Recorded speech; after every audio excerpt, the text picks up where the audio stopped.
Hello, ladies and gentlemen, and welcome to the REC podcast, brought to you by the REC Toycast. I'm your host, Roman Chavez, and with me as always, Erik Icarus. Eric! What's up, my man?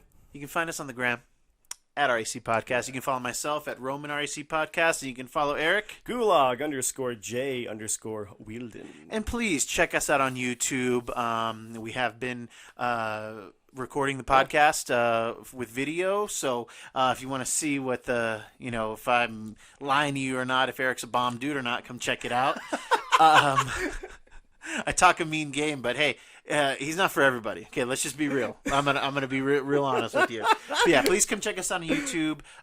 Even if you're subscribed to us on any other platform, if you could subscribe to us on YouTube, it would really help out the show. And speaking of which, we are not above bribing you guys. No, of course not. So we're actually doing our first giveaway. I'm very excited about it. As you guys saw with our previous unboxing videos, I do have some really cool books. Oh yeah. And we're doing it in levels. So at 250 subscribers, we are going to randomly pick and give somebody a Invincible Iron Man 7. This is the first cameo appearance of Riri Williams. It's a book that's going to continue to heat up. Oh yeah. And then we're gonna have at 500 subscribers, we're gonna have this Invincible Iron Man number 9, which is her first full appearance, and her kind of working on her Iron Man armor. It's kind of next generation stuff, big deal books.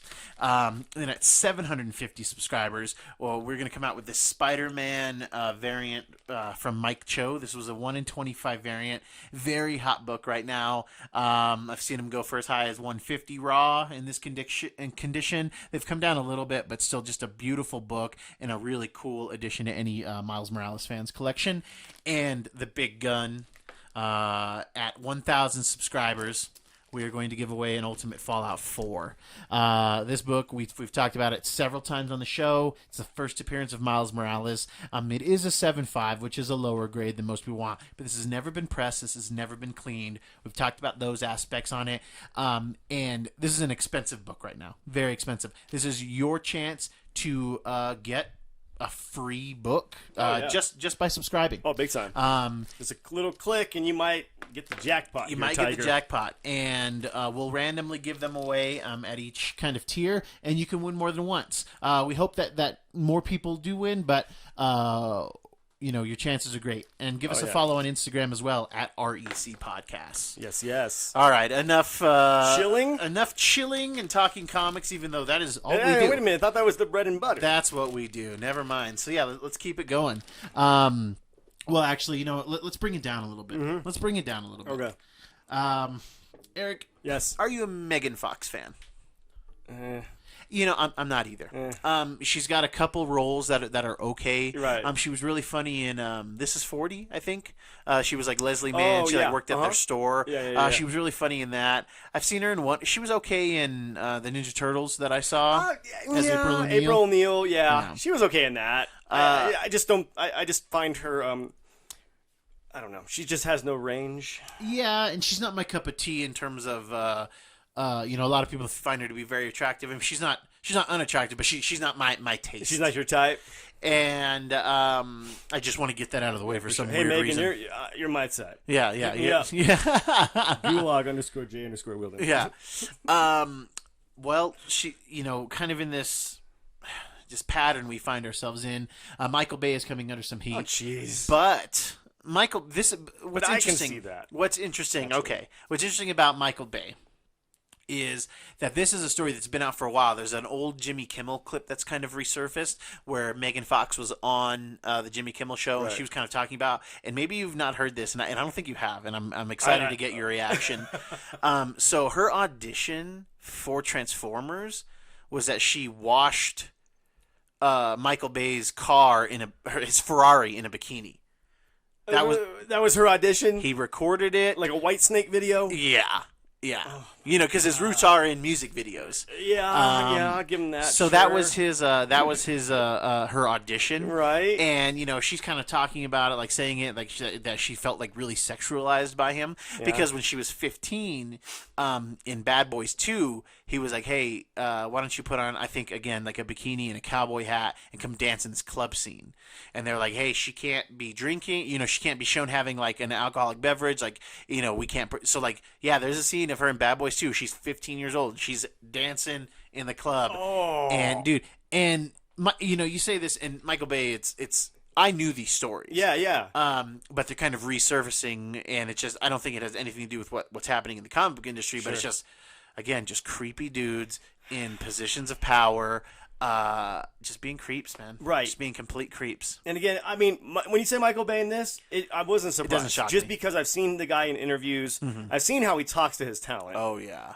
And yeah, not surprising in the slightest. And, the 15. Yeah. 15. Yeah. I mean, not just Michael Bay, but the rest of everybody in that on the set should be ashamed of themselves. Oh, completely. And I mean, I think she even said, and it's from one of the stories, I think it's from Transformers, that like she did like all of her costume fitting like at his like house. Man, with like a bunch of people. I think it can't get worse. Yeah, dude, like a bunch of like people just like, oh, she would go upstairs and then come down on like something new and skimpy and go upstairs and get like. Dude, everything about it's so creepy, and I think there was an interesting article, and I'm sorry, I can't remember who wrote it, but it was basically saying we owe Megan Fox an apology, and like we should be done with Michael Bay. And I agree with everything there. And, I don't like Megan Fox because I don't think she's a strong actress, but, like, nobody deserves to be treated like that. No, of course not. Yeah. Especially yeah. at that young of an age. Yeah. Now, it makes sense why she acts the way she acts. A bit. Because when you're sexualized at 15, by a huge Hollywood director / producer. But I think that goes into the grooming thing that we've been talking about with the comic book writers and artists that have been accused of such things. He's like, okay, cool, I'm gonna put her in Bad Boys. Like, she's gonna love it. Like, she's 15 now. Yeah. But I'm planting that seed. In 3 years. Yeah, 3 years. She's gonna owe me a favor. Yeah. And I'm already putting the idea of her being Transformers. Yeah. Or the idea of her trotting around in skimpy outfits like it's okay to do this. Mm-hmm. And, oh my, and I think we should have just been done with Michael Bay just because his movies sucked anyway. Yeah, like this is the right reason to be done with him. Oh, for sure. And I really hope that I hope that this one doesn't, because this one's not really getting much traction. Because it's Megan Fox, because people don't like her. Yeah, so I to do your think, point, regardless of who she is and what she's done, nobody deserves to be treated like that at such a young age, and then through your whole Hollywood career, all you're known as is like the piece of eye candy. Well, she says too that he blackballed her. That and Spielberg, it sounds like So because Michael Bay and Spielberg did are the tight Transformers, homies, and they did all of that stuff. I hope that this doesn't lose traction, that this one, because it just seems real. And again, these are all also accusations. Sure, but I can believe this. Oh, I can believe it too. But again, they are completely speculatory. But again, I mean, just the guy's track record with his talent, the way he talks to people, it makes sense. The pieces fit. And I want to say to our listeners, like, I know we've been talking about kind of some heavy stuff, but this is the world we live in. This is a fun podcast, but if we don't at least address it, then we're definitely part of. Yes, I was getting ready to say that we're part of the problem if we don't talk about. This is our entertainment. This is entertainment, and when it bleeds into it, we have no choice but to talk about it. And I don't want to be sitting sideline not saying anything. Anybody who's providing us as viewers like entertainment, like they don't deserve to be they deserve to be in a comfortable situation. Sure, absolutely. But yeah, I just wanted to point that out. Like, we're telling these stories because they need to be told. They do, and I do think that we do offer an interesting perspective. There is, yeah, for sure. But this one has no. There is no other side to this. If this is true, then we need to. He needs to get out because you didn't even know about that. You hadn't even I heard had those no things. idea, man. And these are not like quiet stories. Like they've been around again on Jimmy Kimmel. So wow, it's and everyone was kind of laughing about it. And that's what people are talking about. Like the crowd's like laughing, ha, ha, ha. and Jimmy's like, that's what we all think on the inside, stuff like that. So, and Jimmy, I don't know if you saw, he's taking kind of like a 3-month break. He's like, nothing's wrong, I just need to take a break. And then a couple days later, this comes out. He knew. He got a heads up. He already had the Karl Malone. Did you see the stuff about the Karl Malone thing? No, what happened? Well, he had done a skit a few years ago, I think, on the show, where he was doing blackface as Karl Malone. So, yeah, everybody. I do remember him doing that. Yeah, everybody who's done blackface, regardless of intent, doesn't matter, it's a complete no. So I could argue this one though. I know everybody can and everybody has, and Jimmy Fallon got in trouble as well for the same kind of thing. Yeah, for portraying Chris Rock in a skit. And I can't remember if Chris Rock was a part of it, but Chris Rock knew about it. Sure. So he got the okay. Right. But this was that's a long time ago. It was on SNL. It was 2001 maybe. Yeah, totally. But yeah, man, he came out and he apologized. Jimmy came out. Both Jimmys came out and apologized. You can't apologize for something that at the time was. And then everybody acceptable. sees the humor in it. Sure. And again, we're not talking back in the 20s when they were doing blackface to make fun of African culture. This is supposed to make fun of a person or the person. Or you know what? I dare say even worse than not making fun of the African American culture, but you're not allowed to be in our movies. Yeah. So we're gonna have a white person them. play you big time. Yeah, that's the worst kind of completely. Yeah, that's insulting on a different kind of level. Yeah. But this other stuff, I mean, there's a fine line between satire and insulting. Completely. And if Chris Rock and Karl Malone could see the humor in it, then I guess they could say that most people would see the humor in it. Yeah. Just like we could look at RDJ. Yeah. One of the funniest roles in cinema history, Sergeant Lincoln Osiris. Yeah. Because it's funny because, again, it's making fun of those actors who take it too serious. You know what I mean? Yeah. And they do address it in there. Yeah. It wasn't just in there to laugh at RDJ in blackface. It was like, okay, some actors take things too far and they don't realize they're being completely stupid. Yeah. I'm never going to step back and say that RDJ's portrayal of Lincoln Osiris wasn't hilarious and one of the funniest things I've ever seen. Nor am I going to say to a black person, this is funny to me. You should at least accept that. It's like, yo, I'm not gonna be weird about it. I get. I'm understanding now. Sure. Yeah. Just like the offense to it. They're taking Aunt Jemima off the syrup. I can agree with that one. I can agree with that because one completely. I mean, we remember when we were kids and we were like 6 years old and be like, that's racist. Oh, we knew that as 6. Yeah. That was beyond racist. So, and but again, it goes back to it's either all okay or none of it's okay. Yeah. Seriously. But to your point, you can say and do what you want, but there are consequences to it. There's that fine line that you have to trot. But again, you can't just say, okay, you can't do this anymore. Yeah. Regardless of intent. And I think that if you're a big star, I think if you've done anything like that, you need to come out. You just need to own it and get in front of it, and not to the point where. But don't be too apologetic. Hey, listen, this is what we talked about in the writers' room. There were so many people of color there. It's not just black people, but there were Hispanics, Native Americans. We were all sitting there. Yeah. We all thought this was funny. Yeah. So it wasn't a one-person decision. Like, okay, I'm going to do this. And I'm not even talking about just like sharing the blame. I'm just like, hey, we thought this was funny at the time. Yeah. And times have changed, and be like, hey, I'm sorry that this offended people. Sure. Like, but then again, when you apologize for that, it sets a weird precedent. Man. It does. But they're going to apologize anyway. So you might as well at least preface what you're apologizing for, because none of those things were done with malice, but they were done insensitively. So sure. It's kind of acknowledging. I think it's acknowledging I was insensitive to your needs then. I didn't understand. Sure. So I think that there's some type of acceptance. The point of comedy is to provoke and offend people, because that's the reason you laugh, is because it's offensive. I can laugh at people dogging on Native Americans all day. Yeah. As long as the humor is there and it's coming from a place of funny. Yeah. I'm never going to not laugh at it. If it's funny, it's funny. But if you're coming right to my face and saying, hey, you are less than, da-da-da-da-da, then it's not funny. Yeah. But if you're trying to do it through a joke and try to maybe... You're trying to show me something, then I can laugh at it, I think we get to a point where racial comedy can be funny again, but the thing is that the nation has to heal, at least on the surface, and hopefully deeper, before we can all laugh again. Sure. Because in the grand scope, certain ethnicities, certain races feel like they're being laughed at, not laughed with. Whereas maybe we're laughing at the Karl Malone skit, and we think we're laughing with Jimmy, but we're laughing at blackface. That's the weird precedent it sets too. Because I was laughing with Karl Malone. Yeah. Because again, it's making fun of the person. I know. Not the color. But what's funny is I think like maybe 5 or 6 years ago, I think regardless of what was going on in the world, I think we all were in a weird place where we were kind of laughing at each other's racial tics. You know what I mean? We were all in this kind of like, oh yeah, I guess the stereotype is whatever. It's kind of true. We can laugh at it because it was true 20 years ago. Yeah. Or it's dated, and that's why we're laughing at it.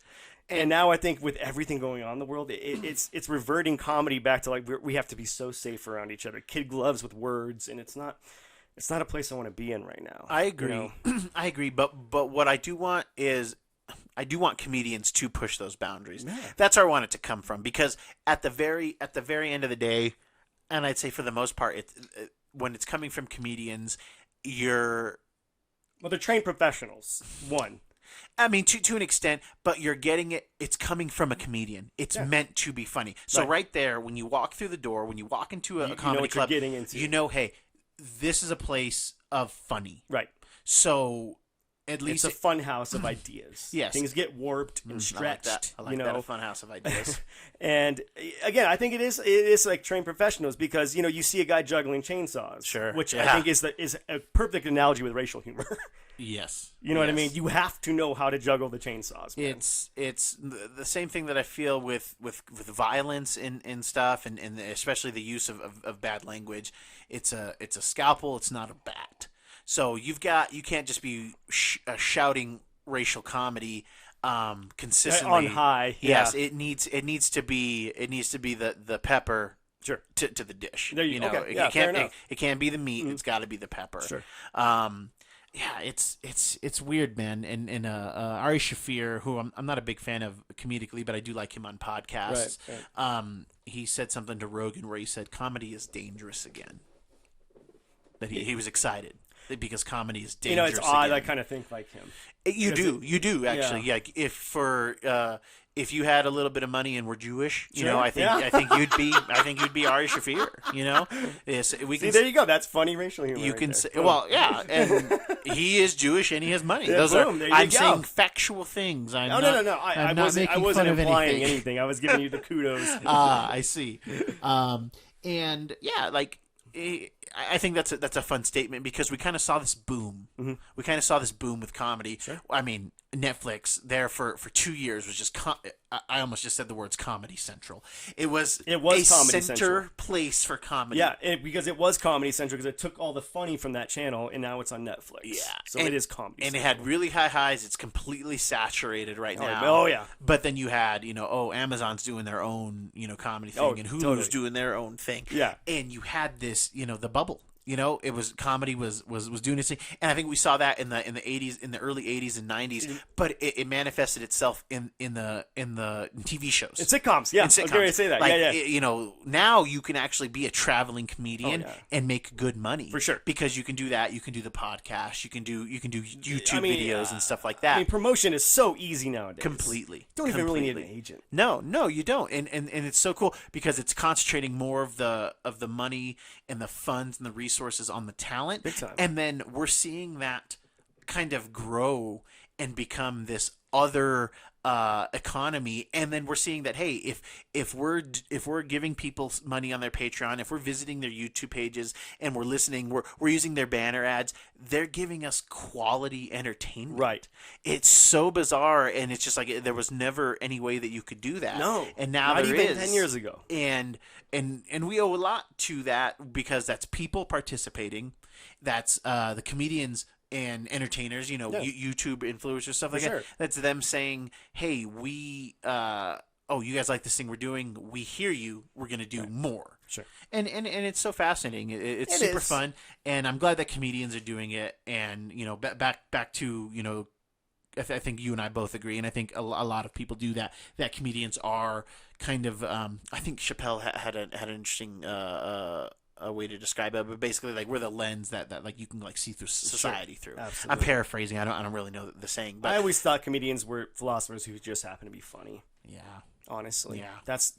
I mean, they have just a skewed perspective on things, and they're able to see and say things that a lot of us can't, and it's funny because I'm glad a lot of them are where they're at, because there's a lot of comedians that would not have got the time of day 10, 12 years ago. Oh yeah, completely. But that, on the same token, now we're getting a influx of comedians who should not get the time of day. Again, it's that double-edged sword. Like, okay, this is great, but it's also bad because we're getting. It's sort of like, I look at it as, now everyone has GarageBand on their phone. Yes. Anybody can put their good music or their crappy music out into the world, and the problem is, I think a lot of people hook onto the crappy music somehow, and I get it's subjective. It is subjective, and it's the same thing. I mean, we could say the same thing of what we're doing. There's a million people talking about pop culture and this and that. Oh, for sure. But at the end of the day, we've got a few people who listen to the show. Oh yeah, we do. And we're really appreciate it. But it's just one of those things that, like, think if we didn't have this right now. Mm. Think if those people didn't have GarageBand to make the songs that maybe we don't like. Right. But it's just like getting it out there. Like, it's worth it just to have it out there. It probably makes them feel better. Yeah, just being creative is such an amazing feeling. Yeah. Even what we're doing right now, like, we're being creative and we're just getting these things off our mind. And I think that I don't know. I like me and you. This version of me and you, it's great. Yeah. But I often think of, like, 10 years ago, if we had 10 years ago Eric and 10 years ago Roman. I don't even know if we'd be on YouTube, though. I don't know. I don't think we would have made it. No, I need off of it. I need this now. So that's what I'm saying. I think we're in good places in our life to do this because, I think our content is solid, and a lot of the stuff I do see on YouTube, it's scripted and it's phony. It's turning into sitcoms. Yeah. A lot of these podcasts are sitcoms now. Yeah. Like, oh, we're going to script this out. I'm going to laugh at your beats. Yeah. I'll say this, then you give me a laugh. Like, yeah. It's scripted. It's so scripted. Yeah. I hate it. Yeah, I'm enjoying the entertainment aspect, and especially in times of Corona, you had people get out there and start businesses. You had people start podcasts and start workout instruments, workout channels and music and all of that, and it was nice to see the spike in creativity. It was cool. That's exactly. Cool, man. It was nice to see so many people be like, I want to do something. Right. I have this time off. I want to do something. For sure. And obviously there was the other aspect of it where it was there was despair and there was sadness and there was the fear of the unknown. But a lot of people turned it around and turned it into something creative. And I don't know if she's a friend of the show, but she's a friend of ours, Steph Ermel. Oh yeah.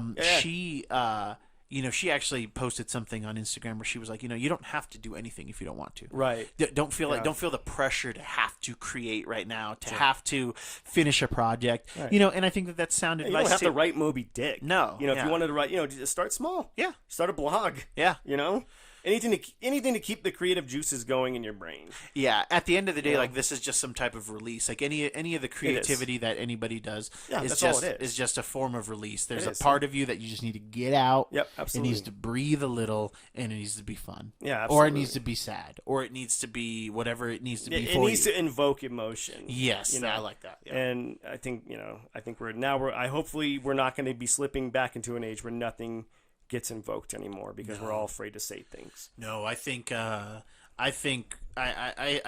heading towards a social renaissance. Oh, I'm going to go with that. Yeah. I hope so. Yeah, I want it to turn. I mean, with the racial stuff, I'm glad that's finally. Me and you have been woke to that for just being minorities. Yeah.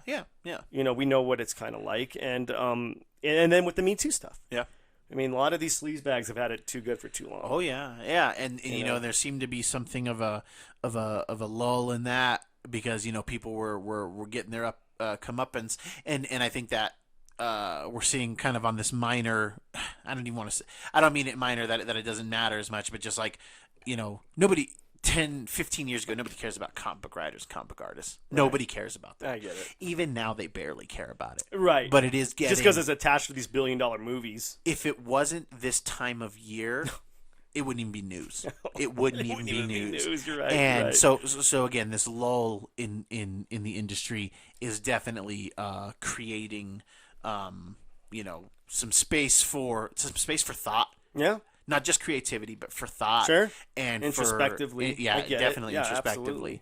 Absolutely. We're seeing that all over every median. Yeah. You know what I mean? It's turning into something, like you said, it's a cultural renaissance. And I think that part is amazing. I said social renaissance. I want to be the one who coined that phrase. I don't know that that's social? a thing. Okay. I don't know. We'll if go that's social a thing. or cultural. Or maybe I read it somewhere. I don't know. I'm not saying I came up with it, but I don't recall hearing it. But I'll just end it with this. I'm glad these things are changing. Mm-hmm. It's long overdue. Sure. But I just don't want it to turn into. Again, I don't want it to turn into like, hey, okay, now we can't be completely honest with each other anymore. And say what we want to say. And America is if anything, we are we swing that pendulum hard both ways. So it diddles a little in the middle, but for the most part, there's going to be some overcorrection. There's going to be some overreaction on both sides. Yeah, go ahead. We're going to see where it peaks out. But I think that when the dust settles. As a society, we can be better, man. Because as Americans, we really can be the best. We can. But right now, we're not even the best, to each other. No. So I want that Rocky moment. Sure. I want that Top Gun moment again, and we could have it. We could have it, but it's there's a lot of things and there's a lot of things we need to work out. And I'll just quote John Spartan from Demolition Man. Oh, okay. Hey, I like it. You need to get a lot clean. You need to get a little dirty, and you meet in the middle, and you'll just figure it out. Hey, kids. And I think that's our show. If you like what we're doing, please hit that subscribe button. Give us a like, leave us a comment, and please, the subscribes really do help us, and the follows on both Instagram and on YouTube, and wherever you're listening to your podcasts. Just go ahead and hit those subscribe buttons. Again, we are doing our giveaways on those comic books. We have a 9/2 Invincible Iron Man number 7 for 250 followers, a 9/4 Invincible Iron Man number 9 for 500. I guess I could show these again. There we go. Let's just do that. Let's just get them up there. Okay. That 9/4 Invincible Iron Man 9. This Spider-Man 1 Mike Cho variant, ungraded. It's beautiful. Check it out on YouTube. And this 7/5 Ultimate Fallout 4. First appearance of Miles Morales. Can I have one of those? No. Yeah, I'm subscribed. I'm not even gonna show you where we're keeping them until we give them away. All right. Eric, do you have any final thoughts for us today? Just listen to my man John Spartan. He'll get us through this. Watch Demolition Man, kids. Yeah. It's a good movie, and it might be about racial injustice. I don't know now. I don't know. I didn't see the trial for Simon Phoenix. No, I didn't either. Yeah, he was just put on ice. I didn't see Stallone's trial either. So I think that there might be some injustice going on there. Oh man. Yeah, there might be some line crossing. Simon Phoenix was the good guy all along. Interesting. I don't think that's the case. Kids, just be kind to each other. Yeah. Listen, tell stories, share your story. Have meals with somebody. Let's just speak. Let's be kind to one another. Yeah. Thank you guys so much for listening. I've been your host, Roman Chavez. I'm still Eric Icarus. And we will catch you on the next podcast.